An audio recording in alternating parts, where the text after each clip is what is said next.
Si Pangulo pa ba yung mabagal? Hindi, di ba? Pero may mabagal ba? I don't think so na may mabagal. Bakit? Mga Kli, sabi ko nga, since ako po kasi ay nasa practice, kumaga litigation, alam ko kung gaano kahirap mag-establish ng cause of action. Tommy Serafors, shout out. Hindi biro ang mga lawyers na hahawak sa mga to. Na para bang andating kasi ng mga inuutos nila agad. Dapat meron ng kaso. Dapat meron kaso. Okay lang sana kung kasing bilis ng pag-amin kamukha anong ginawa ni Senator Marcoleta. Kung umamin na lahat yan. Kung umamin na lahat, kami ay may ganito, kami may ganyan, nakakuha kami. Ay, di tapos. Di ba? Kung kasing truthful ni Senator Marcoleta, mabilis. Paano kung may denial? At itinuro lang. Tinuro lang, tapos hindi makonect. Baka wala pa yung connect the dots. Tandaan nyo example ko lang mga kaklit. Katulad nung ginagawa ni NBI, Director Matibag, regarding sa Chicago KTV. Kahit na raid ito, di ba? Hindi naman nagnasampa ng kaso si Mike Defensor. Hinaluka yung mga dokumento. So dapat sana yun yung maintindihan ng iba, na ang pagsasampa ng kaso, hindi yung tinuro ka lang, pwede ka nang magsampa. Kaya nga yung ibang din natin, sige, kung may ebidensya kayo, sampa nyo na. Huwag na kayo mainit. Huwag nyo kainipan. Isampa nyo na. Personal nyo nang isampa. Kasi kung alam nyo na si letter A ay dapat na makasuhan, kayo na nagko-complain ng mabagal, kung hawak nyo na ebidensya, sampa nyo na para mabilis. Diba? Hindi pwede yung, alam nyo, yung nakatingin lang lahat tayo, nakatingin lang tayo lahat, outsider tayo sa opisina ng ombudsman, outsider tayo sa opisina ng DOJ, tapos sasabihin natin ang bagal. Nakita nyo ba pagka nagdadala ng copy ng complaint itong si Assistant Ombudsman Miko Clavano? Di ba? Nagdala pa siyang cart. Ganun kakakapal. So, ganun ba kadali na aralin to at siguraduhin na pag sinampa to, merong reasonable certainty of conviction? Ito nga mga kaklira. Wala pang 1 year, katulad kanina. Sanay lang po. Katulad kanina natanong sa atin, sabi daw sa White Ribbon Rally, mag-iisang taon na, pero parang wala pang narating. Parang ganun natin. Sabi ko, wala pang 1 taon, pero marami nang nakasuhan. Di ba? Marami nang nakasuhan. May mga nagsoli na ng milyones, mga kaklit. Wala pang 1 year. Pero, bakit hindi sila nainip? Sa 6 na taon na walang ginawa, ang dating Pangulong Duterte. Ano na nangyari sa reklamo ni dating Congressman Andaya? Pinakita ko sa inyo na nakaraan. Kasama si Senator Marcoleta, at the time Congressman Marcoleta. Ano ang nangyari doon? That's 2018. 2020 umami may ghost projects. Ay, mali ba? Ay, oo nga, mali yung pasok ko. Okay. Okay, sorry. Wait lang mga klira. Lalabas na ako sandali. Magkamali yung title ko. Wait lang.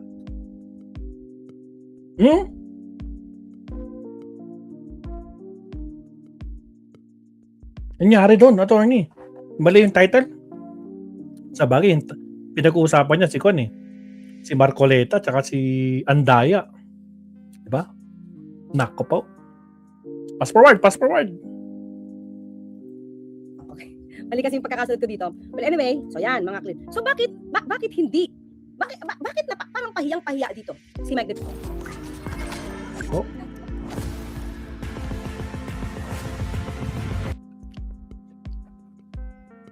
Sige, tuloy tayo. Oops. Okay.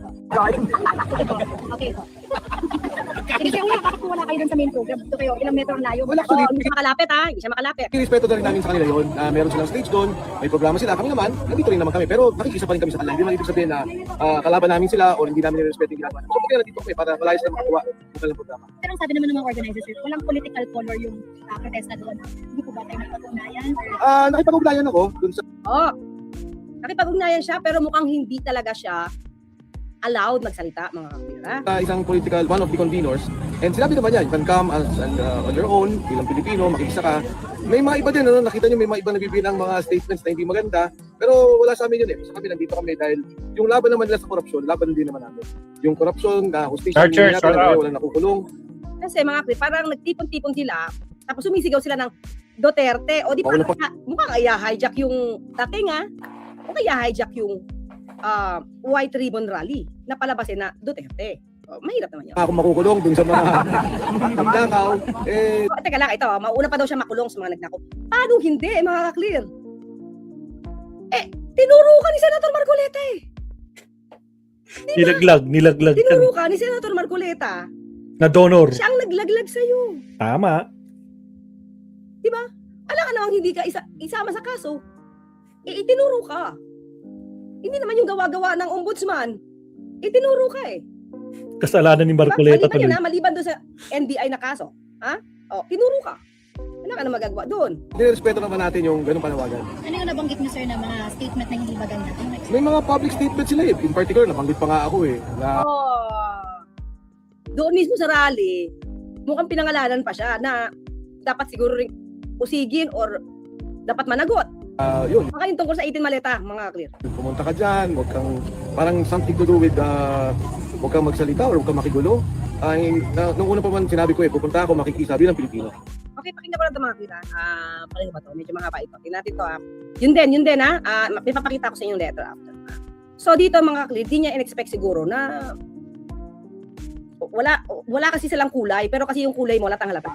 Meron silang stage doon, may programa sila. Kami naman, nandito rin naman kami, pero pakikisa pa rin kami sa alag. Alam mo, wala naman kaming problema doon sa panawagan. Wala naman managot sa panawagan. Ang amin lang, something to do with, huwag kang magsalita, huwag kang makigulo. Nung una pa man sinabi ko, pupunta ako makikita bilang Pilipino. Sir, yung panawagan kasi ng Kota Park, so, significantly makaibig mo yung ano kung reaction niyo? Okay. Kasi mga ka-clear, doon sa white ribbon, mga ka-clear, sa white ribbon, isa sa panawagan, eto. So, definitely, hindi ka talaga makakalapit. I-convict si Sara, panagutin ang lahat ng sangkot sa korupsyon, kahirapan at dinastiya. Ang laki-laki, convict Sara. Now, bunyog. Tapos magsasalita ka sa stage.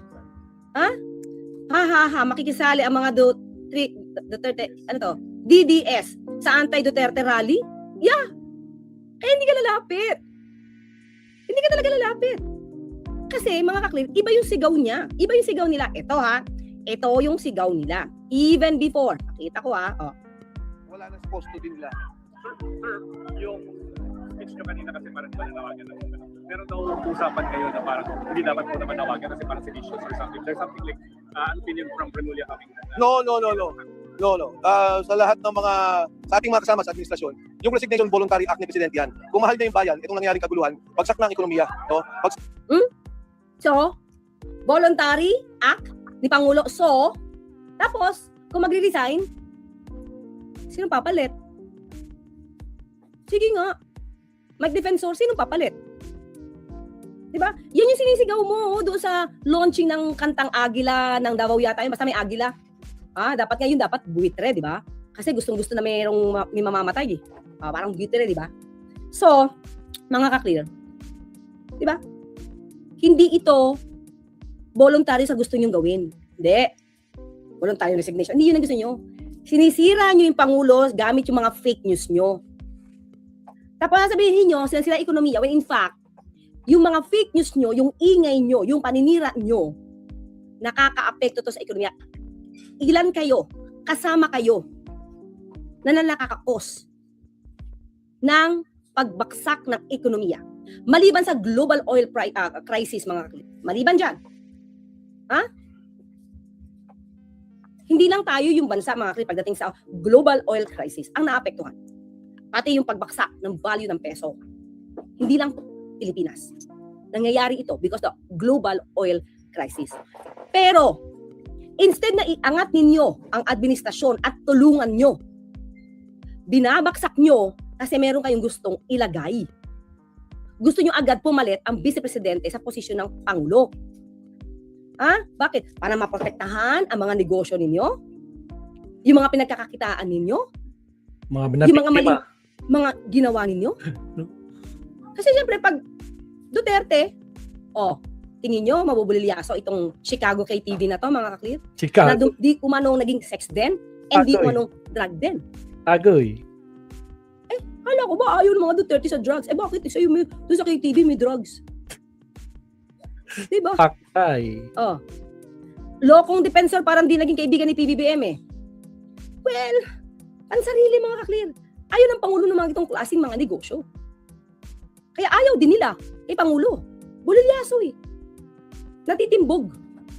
Diba? That's the word. Natitimbog, nahuhuli. Oh, sige tuloy. na masyado yung ating bansa at magkakagulo-gulo pa. Hindi hinto ang tao, galit ang tao. Alam nyo, itong lahat ng nangyari. Minsan nawawalan ng issue, biglang babagyo, babaha, ang daming apektado. Teka lang. Maraming bagyo. Ano dahil kay PBBM? Biglang babagyo dahil galit ang Diyos? Bagyo yun bagyo. Ay, teka lang mga kaklir. Galit ang nature? Ay, teka lang mga kaklir. Sino ba yung... Kaya, isa-isay natin ha. Sino ba yung maraming kaalyado na nagdadasal na mamatay ang isang tao? Ha? Kanino mga troll? Kanino kaalyado ba ang... You nasty lemon Wait lang. cucumber. Maiba naman. Harangan tayo. Kaalyado ba yung... May assassin nagpapapatay? Kaninong kaalyado ba yung... May assassin na nag-uutos pumatay? Kanino bang kaalyado yung... Pati yung pimp sa bar? Eh, pinag-uuntog ang ulo. Sino ba yung kaalyado ng umaming nagmamariwana siya? At that time na siya ay presidente. Kanino bang kaalyado yung umaming nagnanakaw siya? Kurap siya. At nagnakaw siya sa pondo ng bayan. Pero pinalakpakan pa. Kanino ba yun? Naubos na daw, attorney. Tingin mo, Mike Defensor, ito mga kaalyado niyan, bless ng Panginoon? Diba? Eh baka kaya naman nagkakaroon ng ganito mga, sabi mo nga, bagyo. Kasi ang iingay nyo. Wala na kayong natutulong sa gobyerno. Wala na kayong natutulong sa gobyerno, gumabagawa pa kayo ng di umanong krimen. Diba? O, nasa ba yung puon nyo? Di ba may kaso? Crimes against humanity kasi pumatay. Di pala, mali. Pumapatay ng marami. O, nasaan yung puon nyo? Di ba? Ayun. Di umanong nilustay yung confidential funds. Di ba? Ang daling magturo. Ang daling magturo na parang kayo yung malinis when in fact, parang kayo yung kampon ng kadiliman. Diba?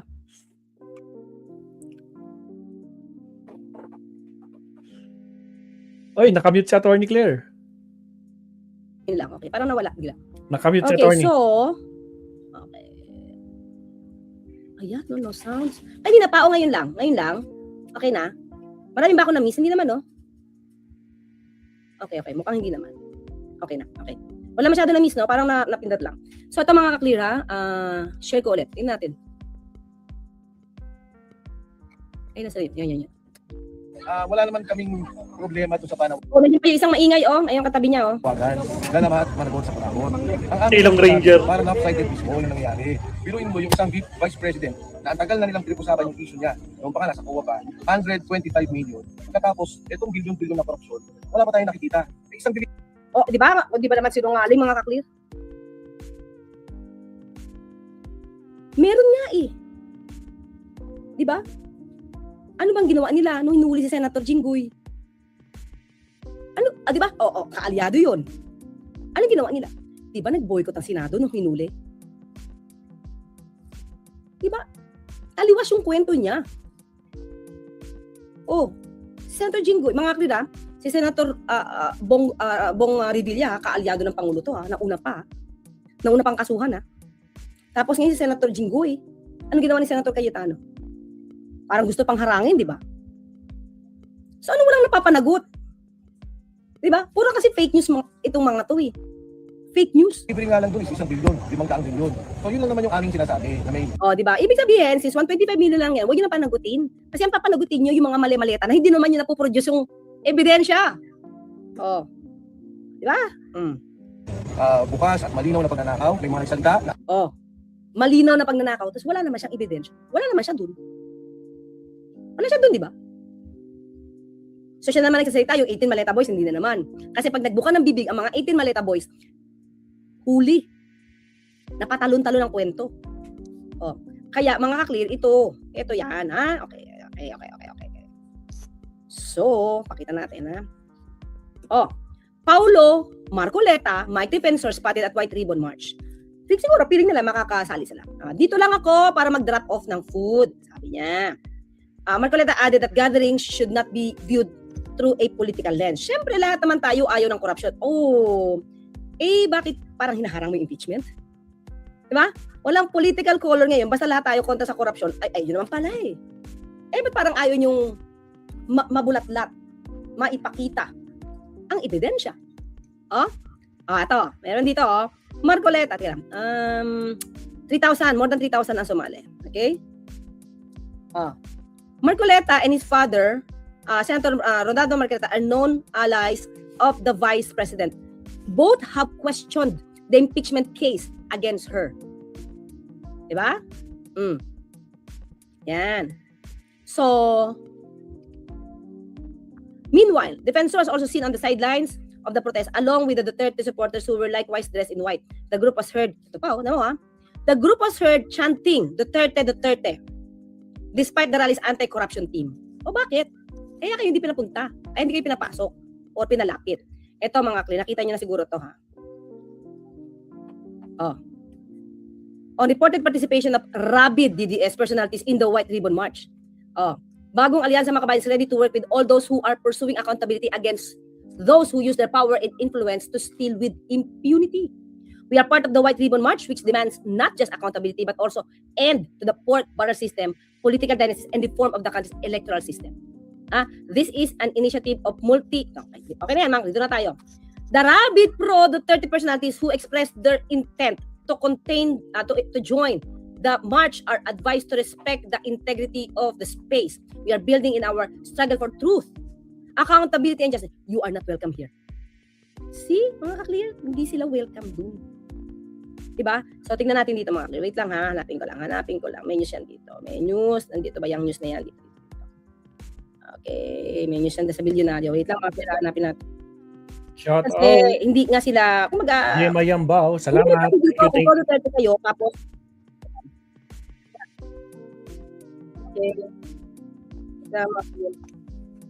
Nasa labas siya. Nakabili na dito eh. Hanapin ko lang. Ito. Ay, wala. Hindi, nakita ko na. Anyway, nakita ko na sa inyo. Okay, wala. Okay lang mga kanya. Okay, pinakita ko na yun sa inyo. So, ibig sabihin, medyo pahiya sila dito. Punta sila, kasi sabi, walang kulay-kulay dito. Go sila. Diba? Go sila. Yung pala, nabasa sila. Ay, hindi pwede. Rabid DDS kayo. Hindi pwede yan dito. So, yeah. Hindi sila nakalapit. Ayun yung dahilan kung ba't hindi sila nakalapit. Kahit sabihin walang kulay. Okay, mga ka-clear. Hanggang dyan lang tayo. Yung Salamat, attorney. Medyo nag-iba yung title ni attorney dito, Mapsat, no? So, ang topic niya dito is pahiyang-pahiya itong si Mike Defensor. Yun ang malinaw, mga Mapsat. Alright, so maglalast topic na tayo. Again, shoutout po sa mga bagong pasok. At syempre, maraming salamat sa nagpakulay dyan na si Gemma Yambao. Shoutout sa iyo. More blessings po. And thank you very much po sa suporta. Alright, meron ba tayong kwan dyan? Ano ito? At saka sa mga bagong pasok, syempre, huwag kalimutan malike. Si Selby, may sinasabi si Selby. Ayun, si Tommy Seraforce, at saka si I Am Batman, si The Joker Tena yan, kanina pa nandyan. Syempre, si Yuki Sawaki. At saka sa lahat, sila Sir Leonardo. Alright, last topic tayo, bago tayo magpahinga. Countdown muna tayo. In 30 seconds, here we go.